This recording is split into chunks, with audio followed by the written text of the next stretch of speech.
சீரிய சிங்காதனத்தில் இருப்பவனுக்கு போற்றி பாடுகிற 24வது பாடல். அன்று இவ்வுலகம் அளந்தாய் அடிபோற்றி, சென்றங்கு தென்னிலங்கை செற்றாய் திரள் போற்றி, பொன்றச் சகடம் உதைத்தாய் புகழ் போற்றி, கன்று குணிலாய் எரிந்தாய் கடல் போற்றி, குன்று கொடையாய் எடுத்தாய் குணம் போற்றி, வென்று பகை கெடுக்கும் நின் கையில் வேல் போற்றி, என்றென்று உன் சேவகமே ஏத்திப் பறை கொள்வான் இன்று யாம் வந்தோம் இறங்கேலோர் எம்பாவாய் என்று அவனை போற்றி பாடுகிறார்கள். அன்றொரு காலத்தில் வாமனனாக வந்து உலகங்களையெல்லாம் அளந்தவன் நீதான். உன் திருவடிகளுக்கு பல்லாண்டு. பின்பு ராமனாக வந்து இலங்கை மீது போர் தொடுத்து அழித்து வெற்றி பெற்ற உன் வீரத்திற்கு இன்னொரு பல்லாண்டு. இதோ கிருஷ்ணாவதாரத்தில் சின்னம் சிறு குழந்தையாக இருந்தபோதே உன்னை அழிக்க சகட வடிவில் வந்த அசுரனை பிஞ்சுக்கால்களால் உதைத்தே அழித்தாய். அந்த திருவடிகளுக்கு ஒரு பல்லாண்டு. சற்று வளர்ந்த பின் இரட்டையாக வந்த வத்சாசுரனாகிய கன்றுக்குட்டியை விளாமரமாக வந்த கபித்தாசுரன் மீது எரிந்து இருவரையும் ஒரே வீச்சில் வீழ்த்திய உன் வீரத் திருவடிகளுக்கு ஒரு பல்லாண்டு. பெருமழையிலிருந்து ஆயர்களை காப்பதற்காக கோவர்தன மலையை எடுத்து உன் விரல்களால் குடையாக ஏந்தி நின்றாய். உன்னுடைய அருட்குணத்திற்கு ஒரு பல்லாண்டு. பகைவரை வெல்லும் உன் கையில் உள்ள வேலாயுதத்திற்கு ஒரு பல்லாண்டு. இப்படி உன் வீரச் செயல்களை புகழ்ந்து மார்கழி நோன்பின் பறையினை பெறுவதற்காக இந்த அபலைகள் வந்திருக்கிறோம், எங்களிடத்தில் இரக்கம் காட்டி அருள் புரிய வேண்டும் என்பது 24ஆம் பாட்டின் திரண்ட பொருள். சரியாக இந்த பாடலை பற்றி சொல்வதென்று சொன்னால், கவிதையால் ஒரு கற்பூர ஆரத்தி காட்டுகிறாள் ஆண்டாள் என்று சொல்ல வேண்டும். கோயிலிலே அலங்காரம் முடிந்த பிறகு திரை விலக்கி பெருமானுக்கு ஒரு கற்பூர ஆரத்தி காட்டுவார்கள். பக்தர்கள் கண்களெல்லாம் கலங்கி போய்விடும். புண்பட்டு போன மனம் ஆறுதல் அடைந்து அப்படியே கண்ணிலிருந்து நீர் பெருகும். அதுபோல் சிங்காதனத்து வந்து அமர்ந்திருக்கிற பெருமாளுக்கு கவிதையால் ஒரு கற்பூர ஆரத்தி காட்டுகிறாள் இந்த கவிதாயினி. எப்படி போற்றி பாடுகிறாள் பாருங்கள். அன்று இவ்வுலகம் அளந்தாய் அடிபோற்றி. அவனை நடக்க விட்டு நடந்து வந்த நடையழகை பார்த்து இவர்கள் திருவடியில் தங்கள் தலைதாழ்த்தி வணக்கம் சொல்லுகிறார்கள். அவன் ஓங்கி உலகளந்து வாமனவதாரத்திலிருந்து திருவிக்கிரம அவதாரம் எடுத்த ரகசியத்தை இந்த பாடலில் பேசுகிறார்கள். ஆண்டாளுக்கு வாமனவதாரத்தின் மீது ஒரு அதீதமான ஈடுபாடு உண்டு. இதே திருப்பாவையிலே 3 இடங்களில் அவன் புகழ் பேசுகிறாள். ஓங்கி உலகளந்த உத்தமன் பேர் பாடி என்றும், அம்பரம் ஊடறுத்து ஓங்கி உலகளந்த உம்பர் கோமானே என்றும், அன்று இவ்வுலகம் அளந்தாய் அடிபோற்றி என்று இங்கும் 3 அடிகளிலே அவனை பாராட்டுகிறாள். ஒரு பொருத்தம் சொல்லட்டுமா? 3 அடியால் உலகத்தை அளந்தவன் அவன். அவன் புகழை 3 அடிகால் இந்த திருப்பாவையில் அளக்கிறாள் பெருமாட்டி.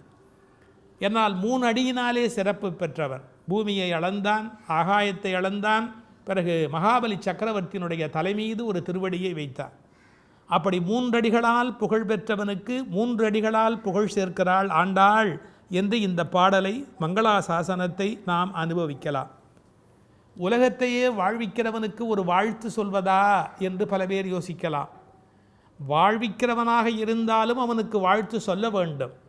இந்த உலகத்துக்கே சமையல் செய்து போடுகிறவனாக இருந்தாலும் அவனுடைய தாயார் தன் கையால் சமைத்து போடுகிற சாப்பாடு தனித்த ருசி உடையது.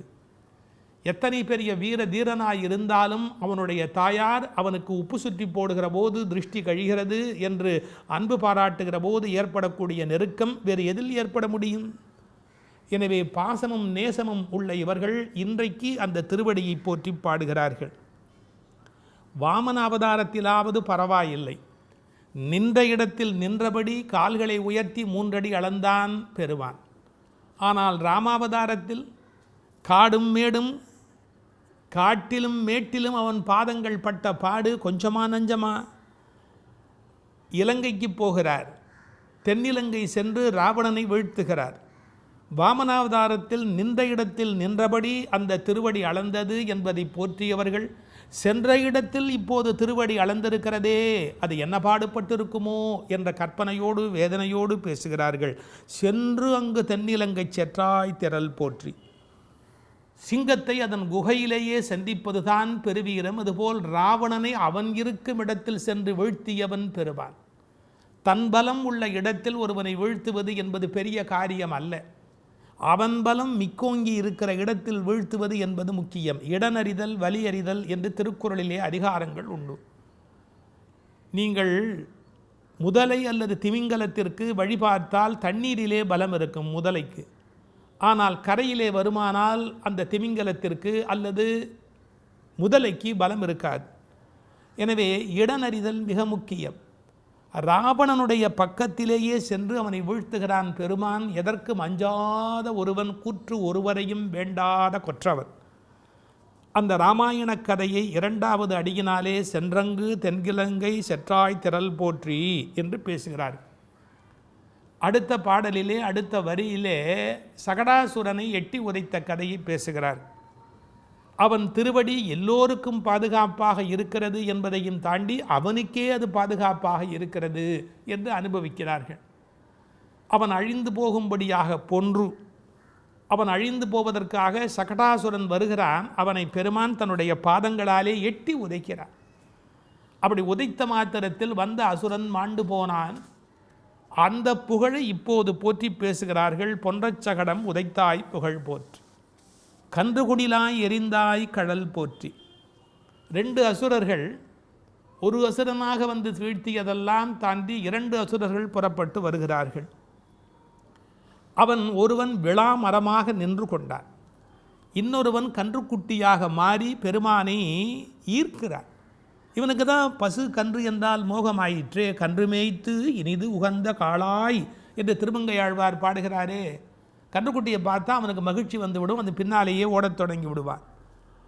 அப்படி கன்றுக்குட்டியாக வந்து ஒரு அசுரன் ஈர்க்கவும், விளாமரமாக ஒரு அசுரன் நிற்கவும், அவர்கள் திட்டப்படி கண்ணன் அங்கே வந்தவுடனே விளாமரம் மேலே சாய்ந்து கொல்ல வேண்டும் என்று திட்டமிட்டிருக்க, இந்த கிருஷ்ணா ஸ்டைல் என்று ஒன்று உண்டு. ஒருவரை எப்படி வீழ்த்துவது என்பதை அவன் அவ்வப்போது நிர்ணயம் பண்ணுவான். அழிப்பதில் கூட ஒரு கலை. நீங்கள் கிருஷ்ணனிடத்திலிருந்து கற்றுக்கொள்ள வேண்டிய விஷயம், எந்த சந்தர்ப்பத்திலும் அவன் தன்னுடைய சுய இயல்பு இழப்பதில்லை.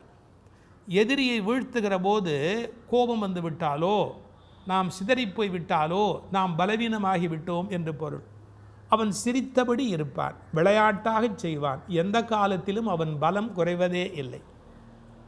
பிற்காலத்தில் ப்ரூஸ்லியை பற்றி ஆராய்ச்சி செய்தவர்கள் சொன்னார்கள், நான் எவ்வளவு பலசாலியாக இருந்தாலும் தண்ணீர் போல் இருப்பவன் என்று ஒரு குறிப்பு சொன்னார். தண்ணீர் எப்படி லகுவாக இருக்குமோ அப்படி தான் லகுவாக இருந்து கொண்டு பிறருக்கு கனமாக மாறுவதுதான் உண்மையான ஆற்றலுக்கு ஒரு பெரிய அடையாளம். இங்கே திருவடி என்ன ஆயிற்று? எதனாலே திருவடியை கொண்டாடுகிறார்கள்? அந்த விளாமரத்திலே அந்த கன்றுக்குட்டியை 4 கால்களையும் சுழற்றி பெருமான் அடிக்கிறான். கவன்கல்லாலே பழம் வீழ்த்துவது வழக்கம். இவருக்கு கவன்கள் கிடைக்கல, அந்த அசுரனை கன்றுக்குட்டியை பிடித்து சுழற்றி அடிக்கிறான். நன்கு கவன்கல் சுழற்றியவர்களை பார்த்தவர்களுக்கு தெரியும், ஒரு கால் முன்வைத்து ஒரு கால் பின் வைத்து உடம்பை ஒரு மாதிரி வளைத்து அந்த கவன்கல் எய்வார்கள். அப்படி எந்த திருவடி வளைந்து நெளிந்து நின்றதோ அதை இப்போது போற்றுகிறார்கள். குன்று குணிலா எரிந்தாய் கடல் போற்றி என்று கொண்டாடுகிறார்கள். ஒரு கால் முன்னர் ஒரு கால் பின்னர் வைத்திருக்கிற பேரழகை இங்கு வியந்து பேசுகிறார்கள். குன்று குடையாய் எடுத்தாய் குணம் போற்றி. 2 விஷயம் இங்கே கவனிக்க வேண்டியது. ஒரு வரலாறு கதை பேசப்படுகிறது. இந்திரன் தான் ஒரு காலத்தில் மிகப்பெரிய தலைவனாக பேசப்பட்டான். பிறகு வருணன் தான் மிகப்பெரிய கடவுளாக பேசப்பட்டான்.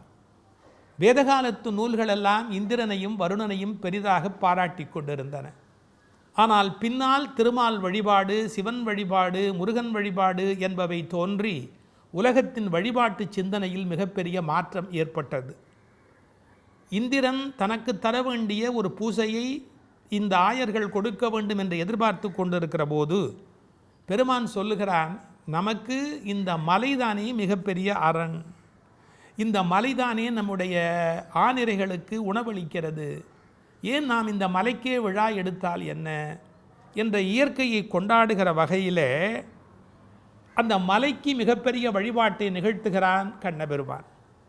அது இந்திரனுக்கு பிடிக்கவில்லை. பெரிய புயல், மழை, இடி, மின்னல் எல்லாவற்றையும் கொடுத்து அச்சுறுத்துகிறான். கண்ணன் அஞ்சவில்லை. ஆயர்களும் பசுமாடுகளும் நனைந்து விடக்கூடாதே என்பதற்காக அவர்களுக்கு குடை பிடிக்கிறான். என்ன குடை? இந்த உலகத்தில் திருப்பதி குடை பெரிய குடை என்பார்கள். இந்த பெருமாள் பிடித்த குடை அதைவிட பெரிய குடை. அந்த கோவர்தனகிரியையே குடையாக எடுத்து பெருமாள் பிடித்து ஆட்சியரும் ஆணிரைகளும் யாரும் நனையாதபடி காவல் காத்தார். இதான் குணம். குணம் போற்றி. ஆட்சியர்களும் ஆணிரைகளும் கூட நனையக்கூடாது என்று பசுக்கள் மீதும் இரக்கம் கொண்டு எந்த ஞானமும் இல்லாத அந்த மக்கள் நன்மை பெற வேண்டுமே என்று மக்கள் நலன் கருதுகிறவனே உத்தம தலைவன் என்கிற குணம், அதை இங்கே போற்றுகிறார்கள். இதில் வழிபாட்டு முறையில் ஏற்பட்ட மாற்றத்தை இங்கு பதிவு செய்கிறாள். அதன் பிறகு கண்ணன் கடவுளாக கொண்டாடப்பட்டான். இந்த மலை, இந்திரன் எல்லாம் போய் கண்ணபெருமான் கடவுள் என்கிற பிரகடனம் அந்த இடத்தில் பெரிதுபடுத்தப்பட்டது. ஒரு தலைவனுக்கு ஆற்றல் இருப்பது முக்கியமல்ல, குணம் இருப்பது முக்கியம். அந்த குணத்தை போற்றுகிறார்கள். என்ன குணம்? உரை எழுதினார்கள். இவ்வளவு நடந்த பிறகு கண்ணனை கடவுள் என்று அவர்கள் கொண்டாடுகிற போது கூட அத்தை, சித்தி, பெரியம்மா என்று ஆயர்பாடி பெண்களை உறவு பாராட்டி அதே வினயத்தோடு நடந்து கொள்ளுகிறான். பெரியவர்களை பார்த்தால் அதே இளைஞனுக்குரிய பவ்யத்தோடு பணிவோடு நடந்து கொள்ளுகிறான். இவன் குணநலன்களை எப்படி சொல்வது என்று குன்று குடையாய் ஆஃப்டர் ஒரு மிகப்பெரிய சாதனை நிகழ்த்திய பிறகும் பண்பாடு மாறாமல் நிற்கின்றான். வென்று பகை கெடுக்கும் நின் கையில் வேல் போற்றி. இவனையே பொழுது கொண்டிருந்தா எப்படி? ஏதாவது அந்த கண்பட்டு விடக்கூடாது என்று எல்லாம் அந்த வேல் செய்கிற வேலையப்பா. வெல்லுவது வேல். கண்ணபெருமான் கையில் வேல் உண்டா என்று கேட்பார்கள். நந்தகோபரை பற்றி பாடிய போது எப்படி பாடினாள்? கூர்வேல் கொடுந்தொழிலன் நந்தகோபன் குமரன். அப்பாட்ட வேல் இருந்தால் பையன்ட்டி இருக்கும் இல்லையா? இன்னொரு நுட்பமான குறிப்பு சொல்கிறேன். முருகன் கையில் குழல் இருப்பதாக திருமுருகாற்றுப்படை பேசுகிறது. கோட்டன் குழலன் குறும்பன். கண்ணபெருமானுடைய குழல் முருகன் கையில் இருப்பதாக திருமுருகாற்றுப்படை பேசுகிறது. அதுபோல் வேலாயுதம் இவன் கையில் இருப்பதாக இங்கே பேசுகிறாள். அப்பாவிடத்தில் இருப்பது பிள்ளைக்கு வருகிறது. என்றென்றும் உன் சேவகமே ஏத்திப்பறை கொள்வான். பத்தினித்துவம் என்பார்கள்.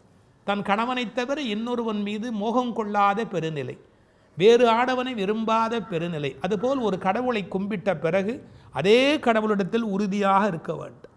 பகவான் ராமகிருஷ்ணர் சொல்வார், கிணறு தோண்டுகிறவன் ஒரே இடத்தில் தோண்டவன். இங்கே 5 அடி, அங்கே 5 அடி, அங்கே 10 அடி என்று தோண்டினா தண்ணீர் கிடைக்காது. இங்கே கும்பிட்டு அங்கே கும்பிட்டு அங்கே கும்பிட்டா இறைவனுடைய அருளை பெற முடியாது. அந்த ஏகமான மன சிந்தனையோடு அவனையே கட்சி மாறுகிற மாதிரி கடவுள் மாறுகிறவர்கள் பல பேர் இருக்கிறார்கள் பலன் கருதி. என்றென்றும் உன் சேவகமே ஏத்தி பறை கொள்வான். ஞானம் பெறுவதற்கு, புருஷார்த்தங்களை பெறுவதற்கு இன்று யாம் வந்தோம் இறங்கேலோர் எம்பாவார். இந்த இன்று சிறப்புடையது. ஏன் தெரியுமா? அன்று இவ்வுலகம் அளந்தாய், அதற்கு இன்று யாம் வந்தோம். அன்று தென்னிலங்கை நீ திரள் செற்றாய், இன்று யாம் வந்தோம். அன்று சகடம் போன்ற உதைத்தாய், இன்று யாம் அதை வாழ்த்த வந்தோம். அன்று கன்றை குணிலாய் எரிந்தாய் கடல், இன்று யாம் அதை கும்பிட வந்தோம்.